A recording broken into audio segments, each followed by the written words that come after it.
Today's training is going to show you how to default your copier to automatically sort or collate. Click into your Copier Classic screen.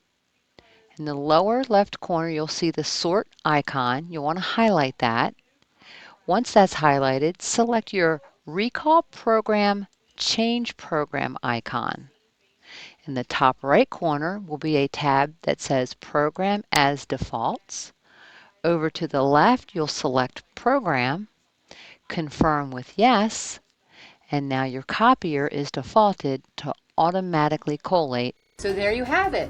We hope you found this video helpful because here at Advance, We live and breathe this stuff. Should you wish to contact us or see additional training videos, please visit us at www.advancedstuff.com/training.